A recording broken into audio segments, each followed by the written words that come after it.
So like the first 100 of anything that you do is probably not going to be very good. The first 100 cakes that you bake, first 100 paintings that you do, like whatever the case may be, like it just takes practice. Hey everyone, welcome to another episode of Uncensored Direct Marketing. Today I have a special treat for everybody. I have Kevin DuBose, or as he's known, Kevin the Video Guy. So you can guess what the episode's going to be about today. We're going to be talking about video editing and content in general, which is a huge topic for pretty much anybody running an online business, regardless of whatever niche. So welcome, Kevin. Thank you for being on my show. Yeah, thanks for having me. I'm excited to be here. Awesome. So Kevin, obviously you're the video guy, so that kind of is self-explanatory, but can you tell me a little bit about kind of what got you to video editing and content production? Yeah. So it started off actually a handful of years ago. My wife and I went on a vacation and I wanted to make cool travel vlogs, like all the YouTubers and stuff. And I thought it was really fun and bought me a GoPro and thought I was like a cinematographer going around trying to get all the best shots and like tweaking with all the settings. And then I wasn't as artistic as some of the cinematographer guys. And I realized that there's a huge market for it in the business sense of businesses using video to, increase their visibility and increase their reach and build relationships with their people kind of on autopilot, as opposed to like having one-on-one conversations. That's still good and has a time and a place and everything. But I think the relationships that you can build through marketing through video is pretty impressive. So that's kind of more the direction that I wanted to go. Awesome. So did you get any kind of formal training in video? Like how did you just picked up a camera, said, let me just try University. Oh, awesome. Okay. I love that. That's awesome. And, obviously you made a career out of it. So it's working, right? So right now, are you just freelancing? You're working for yourself? Do you have like a small consortium of people that you work with? Yeah, it's honestly right now doing more of like the agency thing. So what I've found is I work a lot with like coaches and agency owners. And a lot of times they just don't have time to like deal with a coaching program or anything about how to make video. They just want it done for them. So I started just doing done for you editing. So that's basically what I'm doing now. And I provide some consulting to certain people about like obviously right now reels are huge. So doing that and like helping them plan and shoot some reels and then edit them for them as well. Oh, awesome. Okay. So you're a busy guy.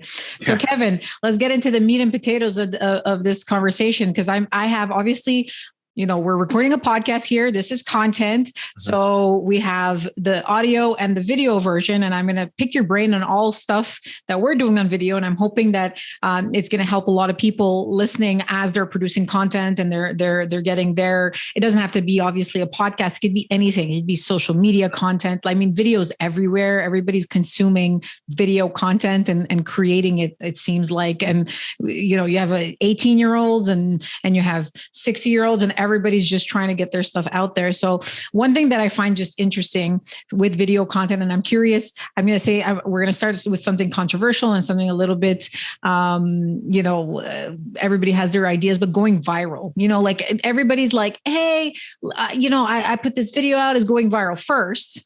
From today's standpoint, what is the amount of views that would qualify you as going viral? Well, first of all, I think going in your viral, opinion, of course, I do definitely have an opinion. Going viral, I think is overrated. Because granted, sure, if you get, 10 million views on a video, that's great. If you are a teenager who wants to be an influencer or whatever, then you're doing all these trends, doing the dances, pointing at text boxes or whatever. That's all fine and dandy. But for most businesses, that doesn't really make sense. Most business content doesn't really go viral unless you're like Alex Hormozy or Grant Cardone. The point of video in that sense is more of just visibility and being seen and nurturing your audience to where they eventually get to a point to want to actually do business with you. So I think there's a lot of emphasis put on this going viral, especially with TikTok and these trends and reels and all this stuff. And I think there's a time and a place for that. But I think for the most part, people look at these views like, oh, I'm going to get 10 million views. I'm going to make $10 million or whatever. I don't really think that equates to it. Yeah. Right. And a perfect example of that actually is I have some reels that have gone like semi-viral that have like one reel that I've posted on several platforms had like 20,000 views or whatever. and it generated me $0.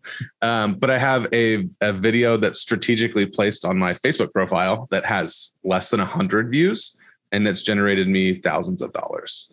So nice. I think there's a lot to be said about having targeted views versus just having any views. Number. And all the different platforms count views separately too. Like if it plays for 1 second, some platforms count that as a view, some has to watch a certain percentage. And I don't really know all the ins and outs of all that, to be honest with you, but because I just don't care about it, to be honest. Like I don't really care about how many views this thing gets, and everybody wants to go and get this dopamine hit of like, oh, this post got this many likes or comments or whatever. I think comments are the biggest thing, because if you can actually, that's where you can actually engage with your audience. And for sure. Well, I mean, to your point, and interestingly enough, I did a podcast for, I appeared on somebody else's podcast. It's called a Svencast. And Sven has, a lot of followers and stuff like that. And he did a whole episode on, like, my background is that I came from the adult entertainment industry. I worked there for Pornhub and all this stuff. And the whole episode really centered a lot around that. And he used some outtakes and we used some outtakes, and we got, 60, 70, I think one of them like 80,000 views, because obviously it's a hot topic. People want to know about the stuff and whatever. And again, big fat zero in terms of lead gen on that. And then I did a 10-minute video on Loom about what to do if Stripe shuts down your account. Maybe 1,800 views. Best lead gen I've ever done. 10-minute video on Loom, done, period. Yep. I was like, what? And the video was good enough that people didn't even question me to use my services. They're like, I want to work with you, Maria. Okay. So I definitely think I'm very much in the mindset, and even for this podcast and so forth, it's targeted views. I don't want people to waste their time listening to me. You know what I mean? Like, listen to me if it's going to bring you some value. If not, like, I mean, I'm sure there's other people that are doing other stuff that's going to interest you more, So targeted views, I think, they're underrated. Like, people there's still, I feel, in the context of social media, a big emphasis on how many people watched it, how many, I don't really pay attention to that myself. So I'm happy that you reaffirmed that I'm doing a good thing by just putting out the content. I do content with people that I like and topics that I like to talk about. I want to talk about video. I interview you and I learn something and the audience learns something. And if 1,000 people find this useful, great. I mean, that's obviously we all want to see dollars and cents though. So we'll make sure that, hopefully if anybody's watching the video and they need, some help with video, that they'll call you and then we'll get some leads for that stuff. But in the end of the day, it's informative content, and eventually it'll cycle back into something that's gonna generate revenue for everybody. Yeah, for sure. I'm happy that, the viral myth has been debunked there. And talking about content and, going viral, and you just mentioned reels, and reels are really hot. Those are kind of shorter form type videos.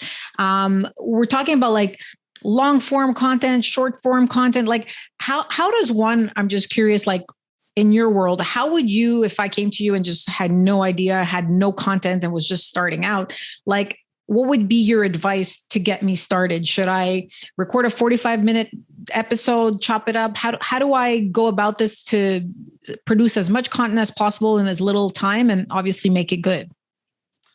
That's a pretty loaded question. Yeah, that's like a 6-point question, but like, let's just say long form versus short form. First question. What's your mindset on that?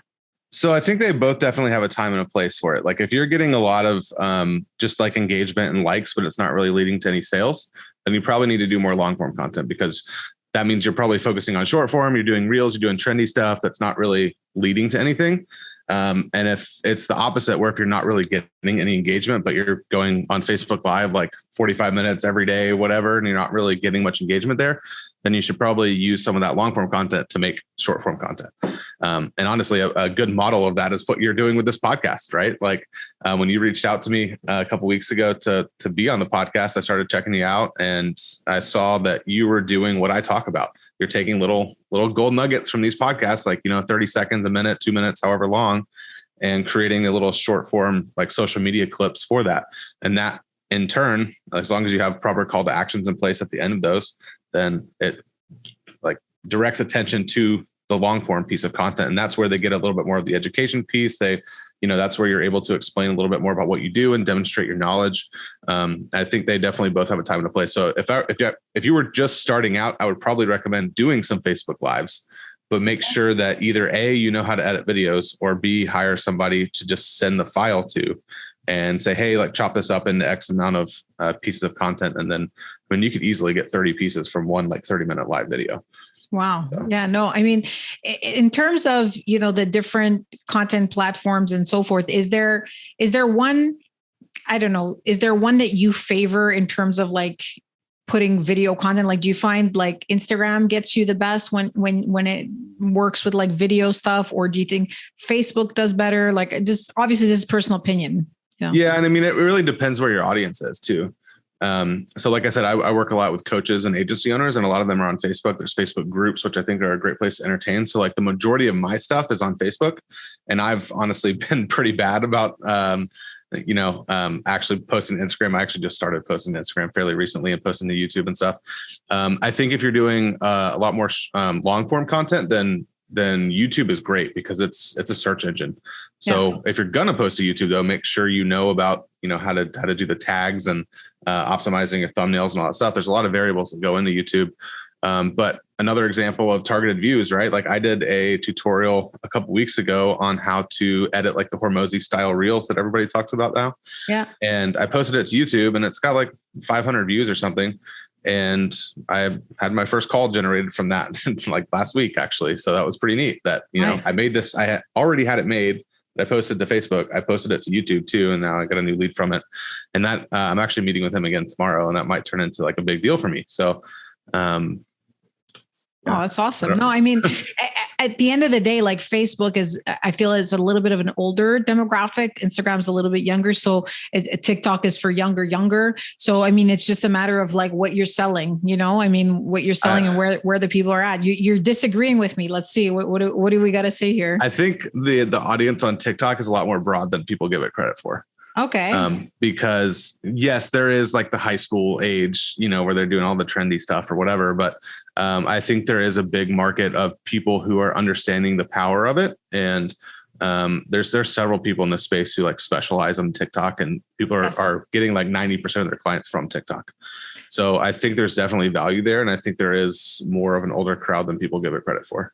I do see the power of TikTok. I know, I mean, a lot of people that I know, even, people my age and older, are also on TikTok. I just personally, as Maria, not direct payment, not business, nothing. The platform, I feel like I'm going to get it's too much. It's too much, too fast. I can't, when I'm looking at social media, I'm trying myself. A lot of times I'll be on social media for like, I'll probably never spend more than 20 minutes in the evening. So whatever just kind of shows up is what I watch. Mm-hmm. But I kind of just like to take my time and see like what's happening with different people. I find like TikTok is like this happening, like everybody's just kind of like, whoa. Like, so I'm, it's just not for me, at least. Yeah. I personally don't go on TikTok just to scroll either. Cause if I do, I'll be there for like an hour. Yeah, because there's so many short things. You don't feel like you're wasting your time, but you're going to watch 1,000 of them. So yeah, no thanks for me. That's how it's designed. They did that intentionally, Yeah.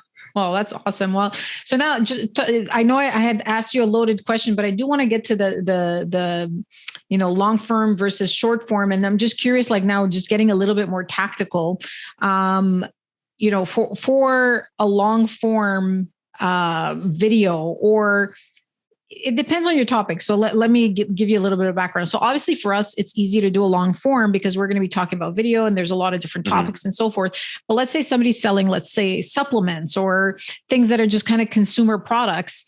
Wouldn't it be like, what are you going to talk about for 30 minutes about like this particular supplement, unless you're doing an infomercial? Would you say,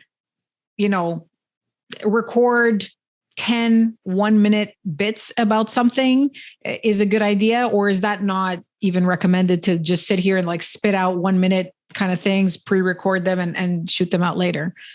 I don't think there's anything wrong with having like little short snippets. And like I said, that's what I help people do with Reels. Yeah. I will say that I've never really done a ton of like physical product sales. So I don't want to pretend like I'm an expert on that, because that's not really something that I've done. But I do know that people are that honestly is kind of where doing the trending stuff could probably help. because then you're getting more eyeballs. Cause like it's not as targeted of a demographic. It's, if it's like a weight loss supplement or whatever, your audience is a lot more broad than like a coach looking for business consulting clients or whatever, so I think trying to do like some of the trendy stuff in that sense probably would help you a little bit more. Because I think you're right. Like, I guess you could go do a 30-minute infomercial if you wanted to, but in the space that I'm in, I think doing the long form content, the short form content works best.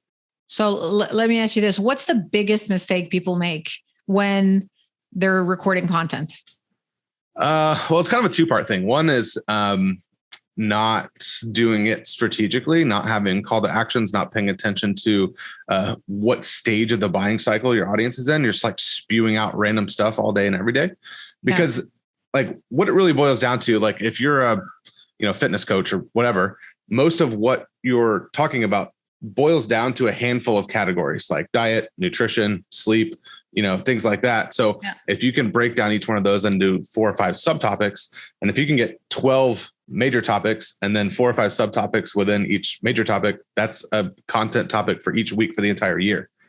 And so we end up talking about the same things, but we try to like recreate it and make it different, when really like you don't have to go and try and reinvent the wheel every time you try and go make a piece of content. So like just not having any sort of plan behind it, and then also not repurposing content, trying to make something new every day. Because that could just be a really big grind. So you suggest basically, like when you mentioned repurposing content. So do you repurpose content? Like what's the frequency? You're doing coaches, like at what I have noticed with coaches, sometimes like I don't watch too much social media, but I guess the algorithm is like that I'm seeing the same people often. And I have noticed one specifically larger, bizop or coach that I should say. I don't want to give too much away or throw any shade here, but I was like, man, I think he's using the same videos. Like, it's like I've seen this video like 4 times or whatever. So is there a general rule of like reusing, maybe reels that have done well, kind of reposting them, or stories or things, or I don't know. So, I mean, you can look at like Alex Hormozi, for example, again, and look at some of the stuff that he's doing where, I don't know if that might be who you were referencing, but like he'll post one reel to YouTube Shorts or whatever. And then like 2 weeks later, he'll post that same one to Instagram. I don't necessarily think there's anything wrong with that, because the only people who are going to see that more than once are people who are like, raving fans or super like fans, borderline stalking you, and they're not going to have a problem with that anyway. And something that I think is really interesting that I know Gary Vee gets a lot of hate. Some people love him. You either love him or you hate him. You're not really like in between. Yeah, he's very polarizing. Every time I bring him up, people are like, I hate Gary Vee, or oh man, he's amazing. And I'm like, nobody's in between.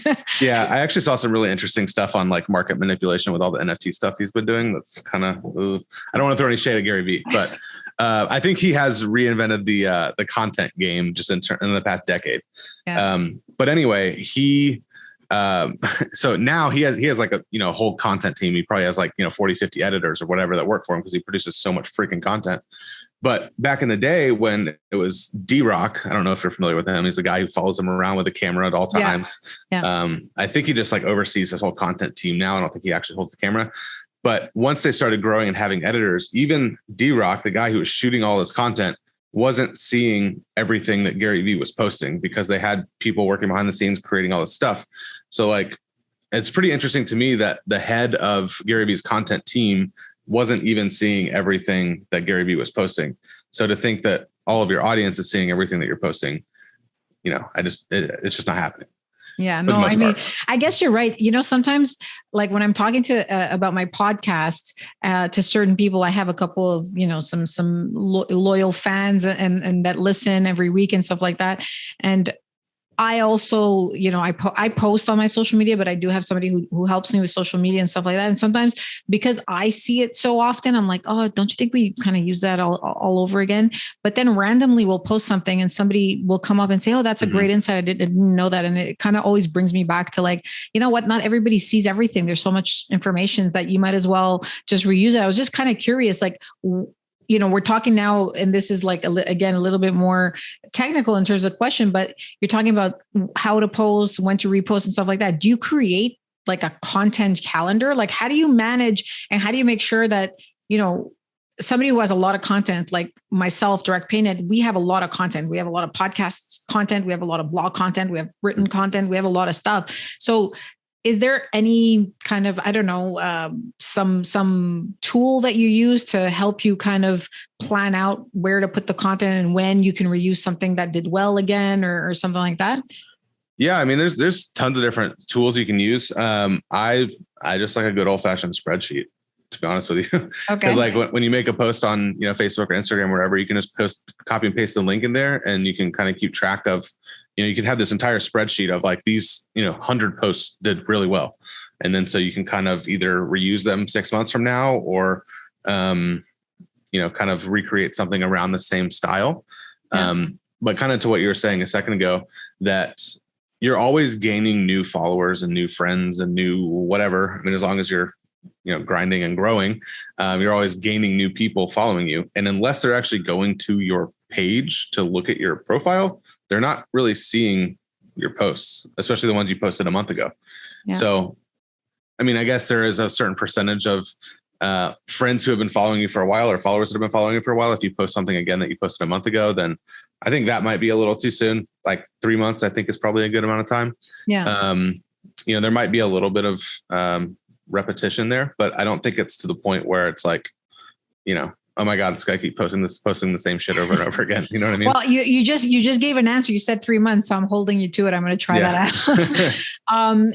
When you're talking about like recording, and you did mention something earlier that I just wanted to kind of bring back because I'm curious about this, but when you have like 12 ideas and 12 sub ideas and and 8 sub ideas and different mm-hmm. ways of slicing the pie, I guess, do you have like a copywriter or how do you, I mean, you obviously do the video side, but do you do also like copywriting or like idea generation, or do you think that somebody needs to have a separate person to do that in order to make the episode kind of good and cohesive? I think that's a loaded question too. But I like to ask like 15 questions in one. Yeah, no, that's okay. So give me a lot of ideas. So I've watched your podcast a good bit, and I've noticed that you have a ton of copywriters, and everyone has their own little style. So I don't really think that there's necessarily right or wrong. Some people are going to like my style. Some people are going to like somebody else's style of writing. So, and idea generation, headline copy and stuff like that. So like, I don't necessarily think there's a right or wrong. I think you should find somebody that vibes with you and your brand, and obviously gets a response from your audience, because that's really the biggest thing, right? Like you need people to. It's called direct response. You need to get responses. So as long as that's working, then I don't really think there's a right or wrong answer there. How much planning do you do for an episode? Like, or not an episode, like a piece of content, like a long form content? Like, do you write down like specifically like sentences? Is it more like kind of jotting down some point form, or like, just because my episodes are, I obviously, before, let's say you came on, I found you on social media, on Facebook. I liked your content. I was like, hey, this is, somebody I want to talk to. Then I watched a bit of your content just so I can know who you are, what you do and all that stuff. And then I came up with a couple of things that I was curious about. And that was it. That's my episode planning. I like to make sure that it's kind of conversational. And sometimes I bring up questions that you said something and it was interesting. Yeah. So I'm not going to be like, well, that's not a question on the list, Yeah. Like how detailed for the coaches, coaches, they have a specific goal in mind, obviously, is to get you, like, usually I find coaches want to get you in a small ticket offer and then kind of bring you up to higher ticket offers. But how detail oriented do you get in terms of, because it sounds like you're also doing the episode planning and editing, right? Well, yeah. If somebody needs that, then sure. Well, not every coach can come up with the ideas on their own. Some people need help. But as far as planning it goes, I mean, yeah, I definitely have bullet points, but I don't script it or anything like that. Like, I'm not doing one of these webinars from 2016 where it's like, they're just reading off of a Google Doc or whatever. Yeah. Granted, those still work sometimes in certain contexts, but yeah, I mean, I just kind of have a like a Google Doc in front of me with some bullet points that I want to make sure that I hit. Yeah. But other than that, and as long as you have like a good call to action at the end, like you got to have something to take the next step. For sure. Whether that be to, go to this link and download this thing, join my newsletter, book a call, whatever the case may be. Yeah. I mean, I think, with the whole, taking this, in a different direction, but the whole AI copywriting and copywriters getting threatened. I'm like, I feel like there's so many different ways like a copywriter can get involved. It doesn't have to be like a sales letter for a product. It could be, for content and so on and so forth. But it's too scripted is sometimes not great. But how does one, this is curiosity again, because you work with coaches, but how does one get better at videos? Like, how do you watch yourself? What do you do to be, not everybody's like, for me, as I was telling you before, like I love podcasting. I like talking to people, interviews, conversations. I could do solo episodes where I teach people stuff. Get me on a story. Oh my God. I think I can waste an hour recording a 30-second story. I'm like, hi, this is Maria. I'm like, oh, damn. Terrible. So I just find it like I'm looking for tricks for myself and just in general for the audience. Like, how do you get better? Do you rewatch episodes? Do you get other people to give you episodes? The more you talk, the better you get? Maybe it's just time. Like, I don't know. What do you think? So I think there's there's another guy who's kind of big in the video space with me. His name's Ken Okazaki. And I don't know if this is his specific idea, but he talks about the first 100. So like the first 100 of anything that you do is probably not going to be very good. The first 100 cakes that you bake, first 100 paintings that you do, like whatever the case may be, like it just takes practice. And ultimately, I think the biggest KPI, I guess, if you want to get technical, of how well it's working is what kind of response that you're getting. Do you have people reaching out to you saying like, hey, I really like what you're doing. Keep doing it. Hey, I want to learn more about what you do. Or like, hey, you suck. You should stop doing that. Like, I think that's a big metric to see like how your audience is receiving what you're doing. And one thing that helped me a lot actually over the past few months is people sending me messages like, hey, dude, this was awesome. Keep doing this. And so I was like, oh, that there's some, I don't know, they're kind of buried in like the featured section under my thing, but I experimented with some really silly style reels where I like have wigs and costumes and stuff. They're really silly. Hey, I didn't see those, but they actually did really well. And, but they're pretty draining to like come up with, because it takes like 5 hours to make one, 30-second reel, but they're fun and they're entertaining. And, I think people appreciate that. But yeah, I think you should definitely just, one, practice, and two, just see how your audience reacts to it. Okay. Well, I mean, the one thing, like I'm going to attest to this. Like when I started the podcast, I got a little bit of help. Obviously I worked with the guys at Podcast Domination, and they helped me, get things started. So it was good. I was able to work with a good team that kind of understood how to get things started. But if you don't have the budget to get, some external help, and you're saying it just takes time, would you say, every day, twice a day? Like for me to get better at stories, would you say if I came to you and I said, Kevin, I'm just terrible at stories, but when I do a story, I do get reactions and I do get a lot of views but the funny thing is I get a lot of views, but I guess maybe my CTAs aren't good on stories because I don't see it translated to other stuff, but I do see a lot of people watching it and liking it and hearting it and all this stuff. Mm-hmm. But how do I get better? Like faster, like 100 stories, 100 days. I feel like I can't do more than one a day. Like how that's long. I mean, you can definitely do more than one a day, but you also, every story doesn't have to be you. Like, hi, I'm Kevin, blah, blah, blah. This is what I'm talking about today. I use stories more so for like when I make a reel or whatever and actually edit it with like captions and stuff, I'll post it to my story. But I also post, like, I was actually trying to get this one finished before I hopped on here, but I'm editing a video for a client and I wanted to show like a before I edit it and after I edit it to see the difference. Oh, nice. So like, I think it's more meant for like behind the scenes stuff, showing like some client testimonials, client results. I know as a podcast, you don't necessarily have that, but, just anything like behind the scenes, really. I don't think there's necessarily anything like that. But if you are jumping on there to say like, hey, this is what I'm doing. If you have some sort of call to action, I think it's really important to have a call to action. Yeah. I really like the polls feature on Facebook because it's really easy to do.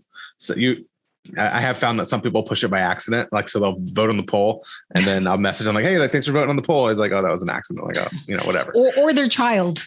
Yeah. Or their kid. Which happens sometimes to me. Yeah, for sure. And that happens on Facebook lead forms too. If anybody's ever run ads on Facebook, like I'm sure they've had that happen. But yeah, I think just having call to actions there about, I have this free thing, like, again, going back to coaches, because most of who I work with, like, oh, I have this free training on how I generated $1 million in 30 seconds or whatever. And then, you want it, use the poll and say yes or whatever. And I think like the comment section can be helpful too. But yeah, just like not just like posting for the sake of posting in general, but stories. I think having a call to action and some sort of direction to push people towards, I think is important. But it's also important to sprinkle in some behind the scenes stuff and like clickbait though. You need a little bit of clickbait. You need that's a little why bit. I use my super cute daughter in them sometimes. Yes, I milk all that engagement. I'm not lying about that. So just kind of taking the conversation into more your business and your day to day. I mean, obviously you're working kind of like as a freelancer. You're making your own money and finding your own clients and so forth. What's like, just this is for freelancing in general. What was like the toughest thing going from where you were before to freelancing? And what do you think made you the most successful, or what has helped the most kind of get your name out there and get clients?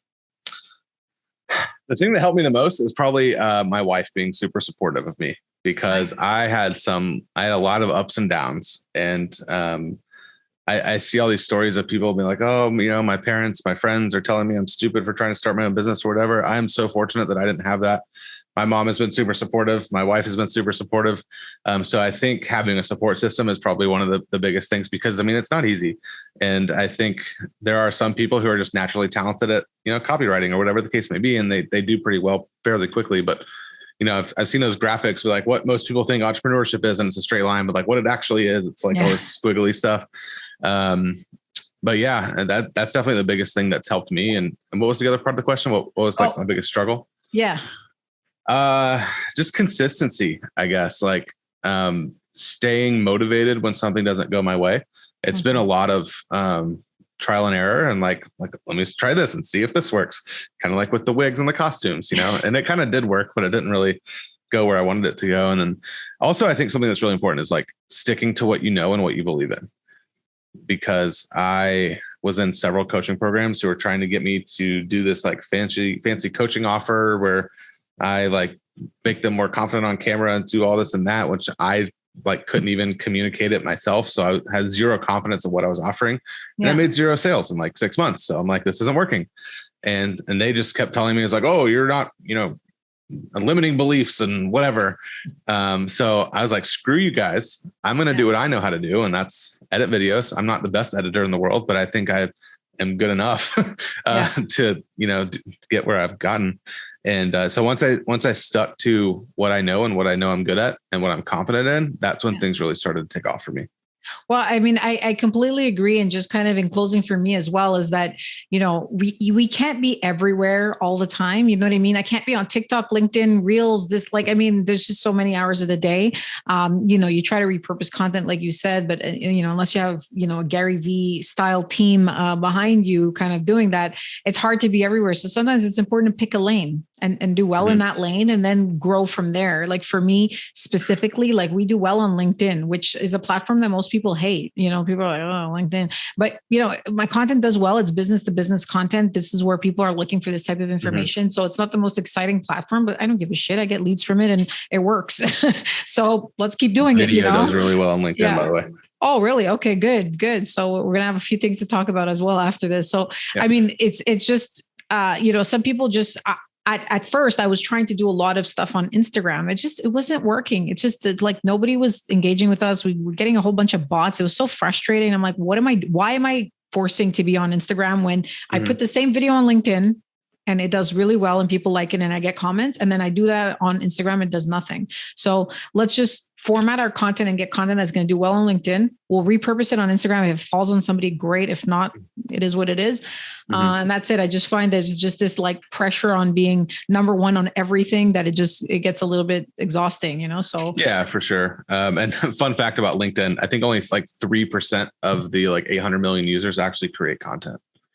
Oh, nice. So I think, stuff. so I must be the only one. That's why we're doing well on LinkedIn. So that's good. Yeah. That's good. Well, Kevin, thank you so much for all your wisdom. I do have to say that I learned a lot about just, how editors work and all that. And I will have a lot of questions for you after this as well. And for everybody listening, please feel free to check out the show notes if you want to get in touch with Kevin. Kevin's good at answering questions. He's a treasure trove of information. So feel free to reach out with the information below. Find him on social media. Enjoy his content as much as I do since I started following. And thanks again for all your time, Kevin. Have yourself a great day. Yeah, thanks for having me. Hope you found today's session valuable. If you have any questions for me or just want to connect, please feel free to visit my website, mariasparagis.com. That's mariasparagis.com. I'd love to hear what you're working on, so drop me a line on any hot button issues your business is experiencing. And remember, don't worry about failure. You only have to be right once.